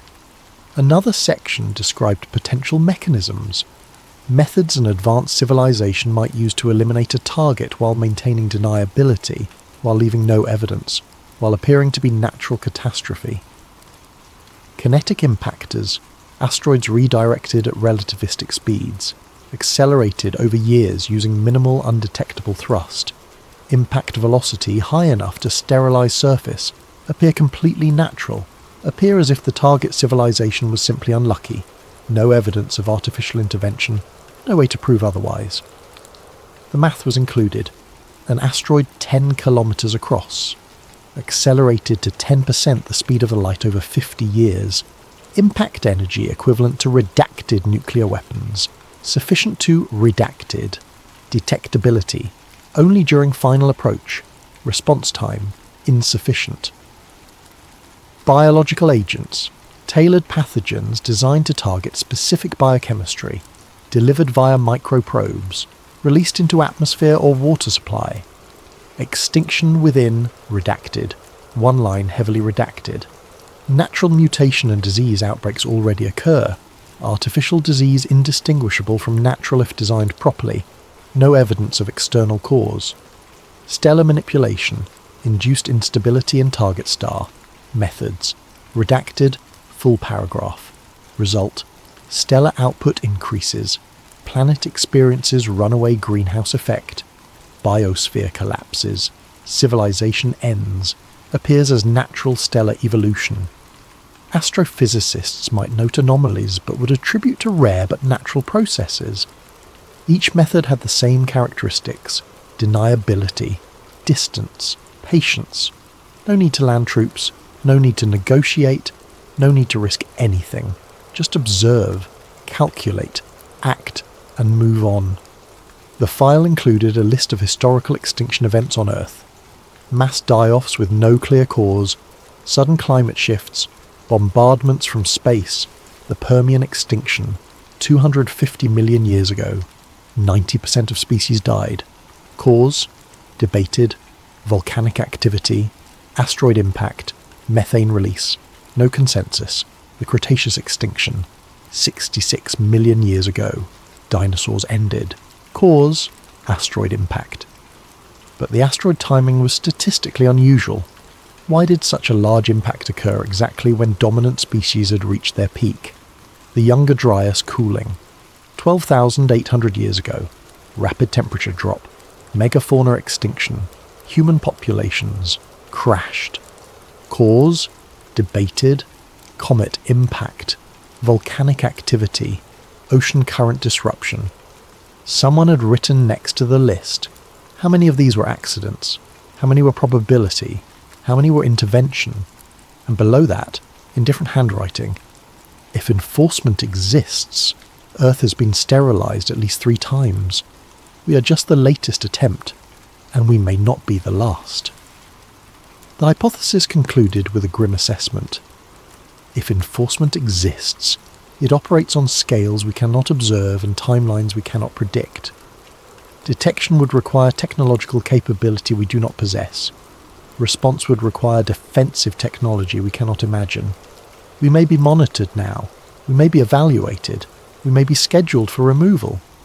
The criteria for elimination are unknown: detectability, expansion, technological capability, aggressive behaviour. Any or all of these may trigger response. Or we may simply not matter yet, until we do. Below that, a handwritten note that looked like it was added years later, the ink slightly faded. Checked archive for unexplained astronomical events. Multiple instances of stellar activity near systems with confirmed exoplanets. 19 cases between 1972 and 1998, where stars showed sudden brightness variations. No natural explanation satisfactory, all dismissed as instrument error or natural phenomena. But the pattern fits what enforcement might look like from a distance. And below that, more recent, in blue ink, cross-referenced with radio survey data, 7 of 19 systems previously showed possible artificial signals. After stellar events, silence, could be coincidence, could be civilization ending, no way to distinguish. And one final note, this one in pencil, barely legible. We might already be on the list. We might be in the queue, waiting our turn. Chapter 7. Earth becomes detectable. The timeline was clinical, dates and distances, but reading it felt like watching a countdown to midnight. 1895, Marconi develops radio, early experiments, low power, undetectable beyond Earth's atmosphere. 1920, commercial radio broadcasting begins, signals leak into space, detectable within a few light years. 1939, high-power radar developed for military use.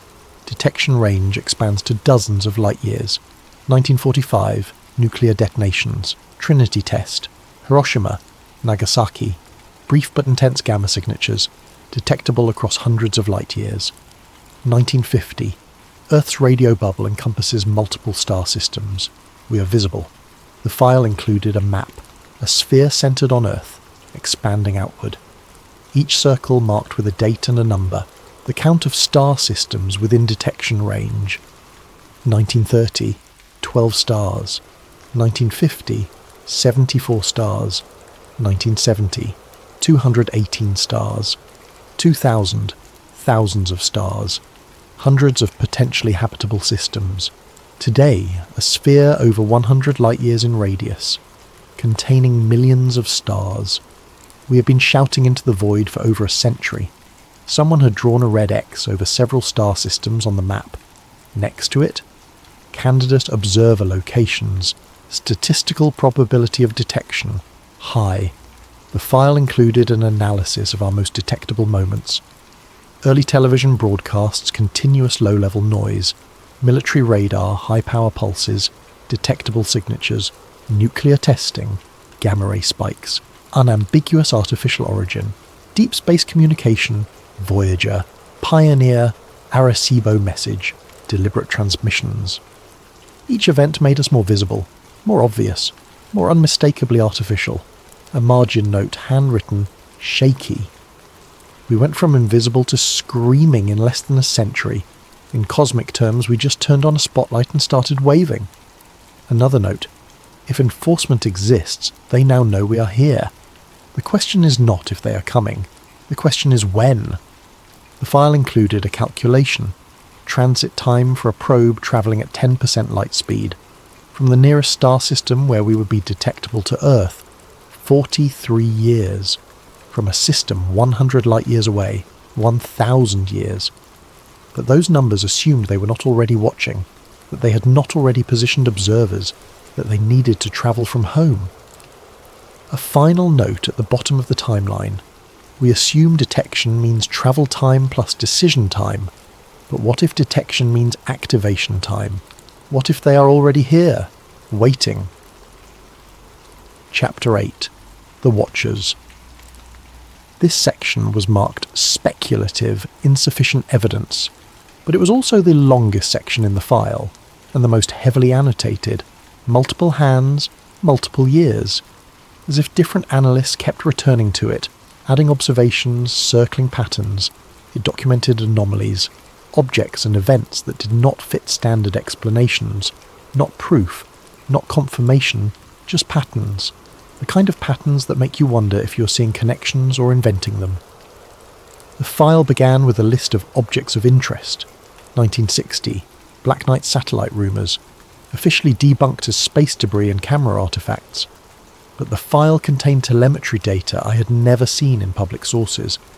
Data showing an object in polar orbit during a period when no nation had launched polar satellites.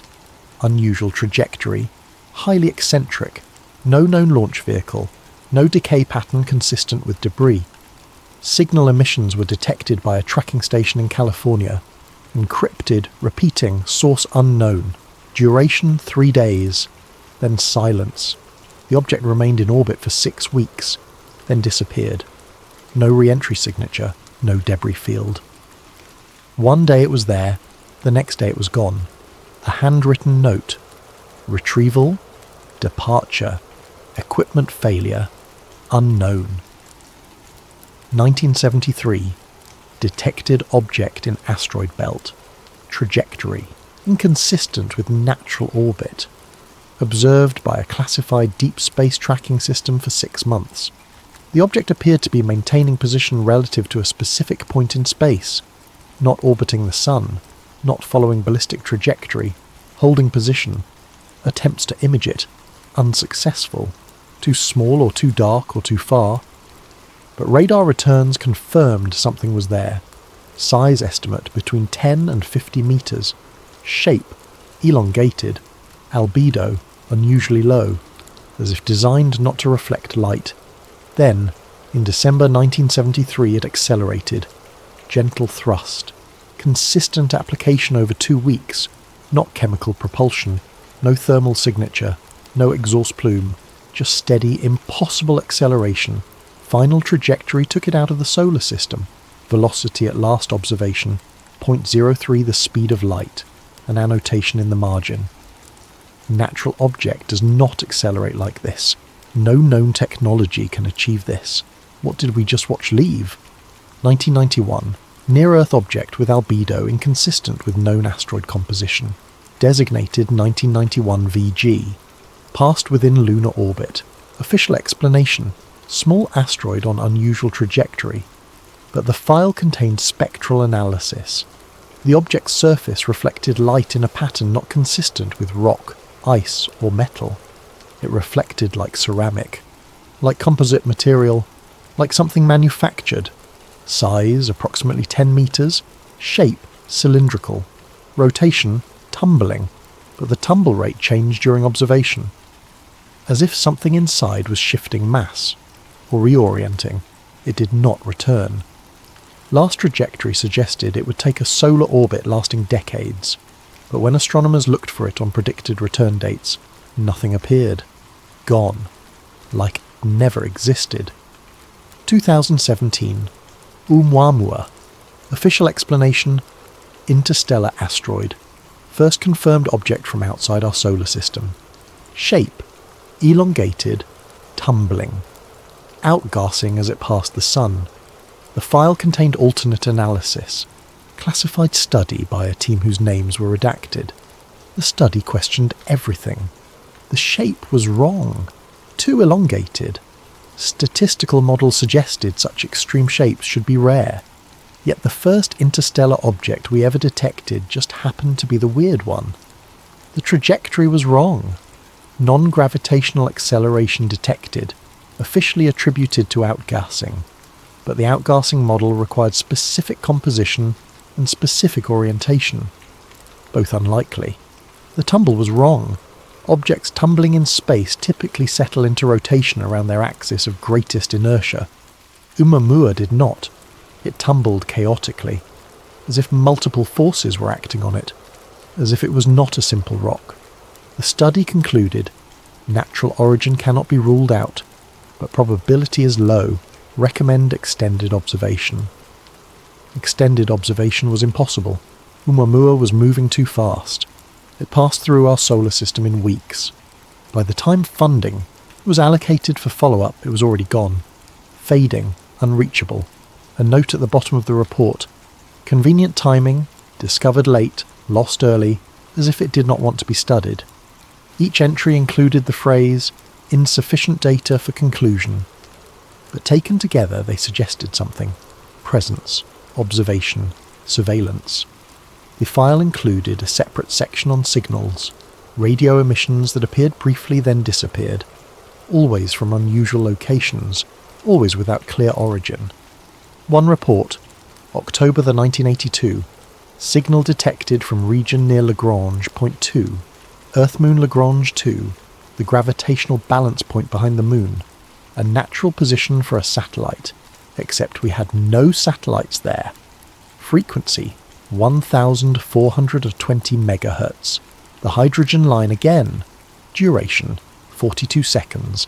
Modulation pattern suggested digital data. Decryption impossible. Source triangulation attempted. Results indicated origin was indeed near Lagrange 2. Distance from Earth, approximately 400,000 kilometres. No known satellite at that location. No launches scheduled. No debris catalogued. Attempts to reacquire signal, unsuccessful. Follow-up observations, negative. Whatever transmitted was either gone or silent. Another report from March 1997. Reflected radar signature from object not in tracking database. Object appeared during routine space debris survey. Orbital characteristics unusual. Altitude, geostationary. But position was not one of the standard satellite slots. The object appeared to maintain position relative to Earth for 17 days. Perfect station keeping, no visible propulsion, no thermal signature. Then, on day 18, it was gone. No orbital decay, no re-entry, no debris. Simply absent from all tracking systems. Size estimate based on radar return, approximately 2 meters. Too small for most satellites, too large for debris, too stable for uncontrolled object. Assessment, unknown. Possibly classified asset from domestic or foreign program. Possibly equipment error. Possibly other. That last word. Other. Written in the clinical language of government analysis. But meaning something no one wanted to state directly. These were not alien spaceships. Not flying saucers. Not visitors. They were shadows. Hints. Possibilities. But the pattern was there. Objects in positions useful for observation. Signals from locations that made no sense. Brief appearances followed by vanishing, as if someone was watching and trying not to be seen. The file included a memo from an unnamed analyst. If we assume the enforcement hypothesis is correct, what would surveillance look like? Answer: Minimal profile, passive observation, automated systems, no contact, no evidence, just watching. And if we search for such surveillance, what would we find? Answer: almost nothing. Occasional anomalies, objects we cannot explain, signals we cannot source, but never proof. This is consistent with what we observe. The memo continued.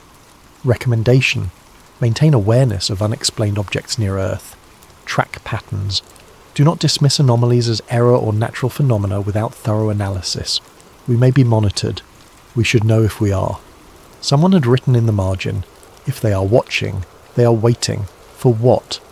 And below that, for us to become a threat, or for authorization to remove one. Chapter 9. Why the public never heard this. I found myself wondering as I read deeper into the file why none of this had leaked. Why the world did not know. Why we still talked about the search for extraterrestrial intelligence with hope instead of fear. The answer was in a memo dated January 1976. Subject line: Public Disclosure Analysis, Dark Forest Hypothesis. The memo laid out the reasoning. Scenario: Public disclosure of enforcement hypothesis. Likely reactions: panic, loss of faith in space exploration, demand for defensive measures that do not exist, conspiracy theories, accusations of government cover-up, erosion of institutional trust, fatalism. If elimination is inevitable, why plan for the future? Why invest in progress? Geopolitical instability. Nations may pursue aggressive space militarization. Arms race in orbit. The memo continued. Benefits of disclosure. None identified. Public cannot alter detectability. Earth's radio signature already propagated. Public cannot defend against hypothetical threat. No technology exists. Public cannot contribute to solution. Problem operates on timescales beyond human policy. Conclusion: disclosure offers no benefit and significant risk. Information should remain classified pending development of actionable response capability. In other words, telling people would cause harm and would not help. So silence was the ethical choice. A handwritten note at the bottom: we are protecting them from knowledge they cannot use. Is that mercy or cowardice? The file included a secondary analysis. What would happen if the hypothesis was wrong? If we disclosed and it turned out the universe was empty or benign? The answer: institutional credibility destroyed, public trust shattered, for nothing. So the policy became, if the threat is real, disclosure will not save us. If the threat is not real, disclosure will harm us. Either way, silence wins. One final memo, dated much later, 2008. Review of disclosure policy. Recommendation: maintain classification. Public discourse on Fermi paradox and dark forest theory now exists in academic and science fiction circles. Allowing public to treat this as speculation is preferable to confirming it as assessed threat. We were allowed to wonder, to theorize, to write novels, but never to know that someone somewhere in a government facility took it seriously enough to classify it. Chapter 10. The Choice. The final section of the file was not analysis, not data, not redacted paragraphs. It was a recommendation, written in 1989, updated in 2003, reviewed in 2014. The language was formal, assessment of threat level, unknown but potentially existential. Timeline for threat manifestation, unknown, could be immediate, could be centuries, could be never. Available response options, none sufficient. Recommended posture, strategic silence and reduced detectability. The recommendation outlines specific actions. Discontinue active broadcasting except where scientifically necessary. Monitor outbound signals for unnecessary leakage. Develop low-profile communication technologies. Delay deployment of high-energy space infrastructure. Maintain passive observation programs. Avoid provocative demonstrations of technological capability. In simple terms, stop shouting, stay quiet, hope we are not noticed. But the recommendation acknowledged the problem. Earth's radio signature, already propagated over 100 light-years, cannot be recalled. Detectability is permanent. Strategy is damage limitation, not prevention. We had already made the mistake. Now we were trying to avoid making it worse. The final page of the file was a single paragraph. No classification marking, no signature, just a statement. In a universe where survival favours silence, the most dangerous sound is hello. We have said hello, we cannot unsay it, we can only wait to see if anyone responds, and hope that silence means safety, not preparation. Below that, in pencil, barely legible. 20 years since last review, still silent, still waiting. I looked at the date on that note. It was recent. Within the last 5 years, someone was still watching this file, still updating it, still waiting. Epilogue, the sound that ends everything. I closed the file, logged it, returned it to the archive. The process was automatic, mechanical, muscle memory from 3 years of doing this job, but my hands were shaking. The mouse cursor wandered across the screen as I tried to click the confirmation button. Outside the window, the lights of Washington glowed against the darkness. 3:30 in the morning now. The city never truly sleeps, but it quiets. Fewer cars, fewer lights in office windows, just the constant hum of a government that operates in shifts, in shadows, in classified facilities like this one. Satellites passed overhead. Invisible to me, but I knew they were there. GPS satellites broadcasting timing signals, communication satellites relaying phone calls and internet traffic, weather satellites imaging cloud patterns, military satellites doing things I would never know about, a constant stream of radio noise leaking into space. We had not stopped broadcasting, we had only stopped doing it on purpose. But the difference did not matter, not to anyone listening. I thought about the timeline in the file, the sphere of detectability, growing every second, expanding at the speed of a light, a bubble of electromagnetic noise with Earth at the centre. Right now, at this moment, that bubble was passing through new star systems, new potential observers, new possible enforcement civilizations. They were learning about us, learning that Earth exists, learning that we have technology, learning that we are here, and we could not take it back, could not recall the signals, could not hide what we had already broadcast. The radio waves from our first transmissions were already over 100 light-years away. They would keep going, forever, a permanent announcement of our existence. I thought about the enforcement hypothesis. Ancient civilizations, patient, efficient, watching for threats, removing them before they become problems, not with armies, not with invasion fleets, with asteroids, with diseases, with stellar manipulation, methods that leave no evidence, methods that appear natural, methods that allow them to maintain their silence while ensuring ours. How long does it take, I wondered? How long between detection and action? If they are 10 light-years away, 20 years minimum, 10 for our signals to reach them, 10 for whatever they send to reach us. If they are 100 light-years away, 200 years. We might already be dead before the response arrives. Our grandchildren might be the ones who pay for our broadcasting. Or maybe they are closer. Maybe they are already here, watching, waiting. Automated systems left in our solar system millennia ago, monitoring for the emergence of intelligent life, reporting back to civilizations so distant we could never reach them, never respond, never negotiate. I thought about the anomalies, the unexplained objects, the brief signals, the patterns that might be surveillance, or might be nothing, the Black Knight satellite, Oumuamua, the signals from Lagrange points, the radar contacts that appeared and vanished, objects that did not behave like rocks or debris or human spacecraft. Were they watching us? Were they taking notes? Were they sending reports back to whoever or whatever deployed them? Assessment. Technological civilization detected. Radio emissions confirmed. Nuclear capability confirmed. Space exploration initiated. Threat level pending evaluation. And somewhere, light-years away, something receives that report. Something decides. Something acts. Or maybe we are safe.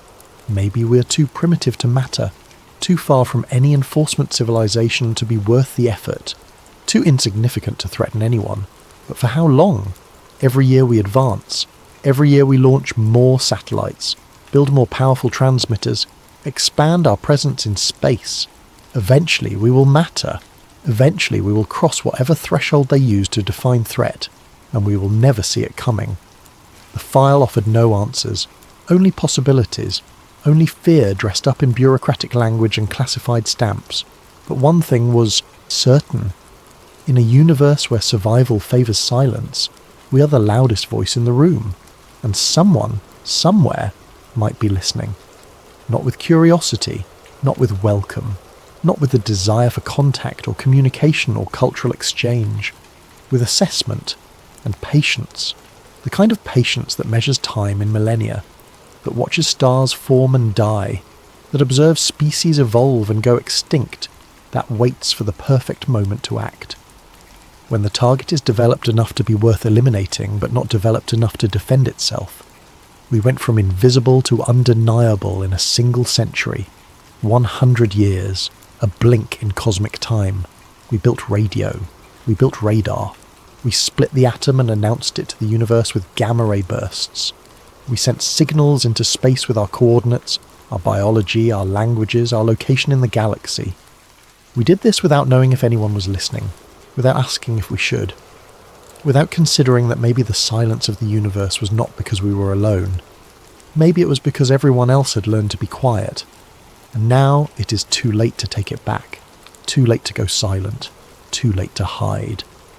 The sphere of detectability expands, the signals propagate, the evidence of our existence spreads across the galaxy at the speed of light, an expanding shell of proof that Earth exists, that humanity exists, that we are here. And somewhere, in the dark forest, something might have heard us. I shut down my workstation, locked my desk. The security guard at the exit nodded as I scanned my badge. He had no idea what files I had been reading, no idea what I had learned, no idea that the ceiling above us, the sky above that, the space above that, might not be empty, might be full of observers, patient, silent, waiting. The metro was nearly empty at this hour. I sat in a car by myself, watching the tunnel walls blur past, thinking about all the people asleep in the city above, all the people who would wake up tomorrow and go about their lives, working, shopping, falling in love, raising children, planning futures, never knowing that our future might not be ours to plan, never knowing that our continued existence might be a temporary condition, a grace period, a gap between detection and response. I got off at my stop, walked home through streets lit by LED lights that leaked photons into space, past houses with Wi-Fi routers broadcasting signals that added to Earth's electromagnetic signature, past cell towers transmitting conversations that became part of our announcement to the universe. We could not stop, could not go dark. Our civilization was built on communication, on connection, on broadcasting, the very things that might kill us. I reached my apartment, climbed the stairs, unlocked the door. Inside, everything was as I had left it. Normal, safe, ordinary. But I looked at it differently now. The wireless router blinking in the corner, the cell phone on the charger, the laptop connected to the internet. All of them talking, all of them adding their small contribution to Earth's voice, all of them making us louder. I went to the window, looked up at the sky. The city's light pollution washed out most of the stars, but I could see a few bright points in the darkness. Were they looking back? Were they cataloguing us? Filing reports? Making recommendations? Civilization detected? Technological advancement confirmed? Expansion capability emerging? Recommendation, monitor, or recommendation, eliminate.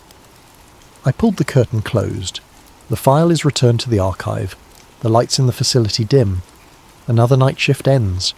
The analyst goes home, the building locks, the secrets stay buried.